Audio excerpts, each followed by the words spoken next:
शारीरिक हिंसा से बहुत बड़ी हिंसा मानसिक हिंसा होती है।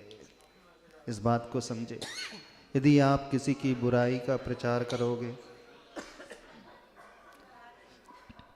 उसकी निंदा करोगे, दुनिया के सामने फैलाओगे, तो वो मानसिक रूप से प्रताड़ित होने लगता है।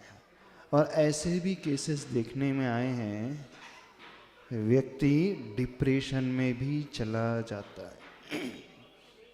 पहले के ज़माने में भी लोग निंदा बुराई किया करते थे, लेकिन 1 to 1 किया करते थे। 2 से 4 से 6 से 8 से 10 ही लोग से बोल सकते।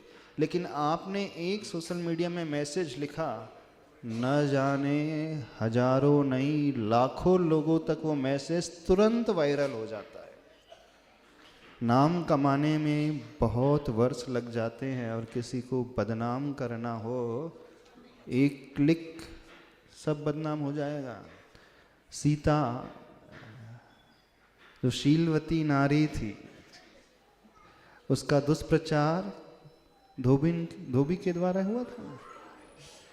देखो कितनी प्रताड़ना उसे झेलनी पड़ी, पूरा जीवन कष्ट में उसे व्यतीत करना पड़ा, उस दोष की सजा भुगतनी पड़ी जो उसने उस भाव में किया ही नहीं था। ठीक है, पूर्व भाव का था, बात अलग है। यदि आप थोड़ा भी धर्म समझते हो और अपने आप को सम्यक दृष्टि मानते हो, तो सम्यक दृष्टि जीव का पहला लक्षण होता है उपगूहन अंग। दोष किसी के देख करके उघाड़ना नहीं, बल्कि ढांकने की कोशिश करना। जो लोग तुरंत मैसेज टाइप करके वायरल कर देते हैं, हम उनसे पूछना चाहते हैं, यदि वही घटना आपके घर में घट जाए तो कितने लोग प्रचारित करेंगे? कोई प्रचारित करेगा उस घटना को?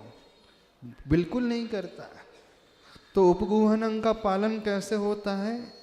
जिनसे आपका वात्सल्य होता है, आत्मीयता होती है, जिनसे आप जुड़े रहते हैं, जिन्हें आप अपना मानते हैं, उसके दोषों को आप ढांकते हैं। माँ हमेशा अपने बेटे के दोषों को ढांकती है। वो जानती है कि ये व्यसनी है, गलत कर रहा है, फिर भी समाज के सामने वो उसकी प्रशंसा ही करे कि नहीं मेरा बेटा तो बहुत अच्छा है। तो ये सबसे बड़ी हिंसा मानी जाती है, किसी का अपयश फैला देना। आप किसी का अपयश फैलाओगे तो मान करके चलना, भविष्य में आपका भी अपयश फैलेगा ही फैलेगा। इस बात को समझें। धर्म सिर्फ मंदिर में जाकर के ढोक दे देना, पूजा कर लेना, इतना ही नहीं होता है। धर्म हमारे व्यवहार का अंग होना चाहिए। तो हम उपगूहन और स्थितिकरण अंग को पालन करना सीखें। जब हम उसकी बुराई करते हैं तो क्या हम सब दूध के धुले हैं? बिल्कुल नहीं। एक उंगली इसकी तरफ तो 4 अपनी ओर ही होती है। सीधा सा प्रिंसिपल, सीधा सा सिद्धांत है। तो हमें किसी की बुराई करना चाहिए ही नहीं। आप साक्षात उस व्यक्ति विशेष की हिंसा नहीं कर रहे हो, उससे जुड़े पूरे परिवार को भी दुखी कर रहे हो, उनसे जुड़े फ्रेंड्स सर्कल को दुखी करते हो। पूरे परिवार के सदस्य जो है टेंशन में आ जाते हैं, बहुत विकल्प करते हैं। कितनी ज़्यादा हिंसा! शारीरिक हिंसा तो मात्र शरीर को क्षय पहुंचाती है, लेकिन मानसिक हिंसा वर्षों वर्षों तक उसे आघात पहुंचाते रहती है।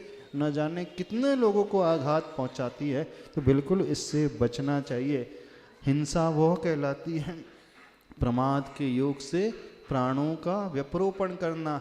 मात्र आयु ही प्राण नहीं है, उसका मनोबल को गिराना, उसके काय बल को गिराना, उसकी डिफेम, उसकी बुराई करना, ये भी बहुत बड़ी हिंसा मानी जाती है। अपने आप को इससे अवश्य बचाना चाहिए। यदि कहीं गलती भी हो रही है तो उसे छिपाना चाहिए और पुनः उसे स्थापित करना चाहिए।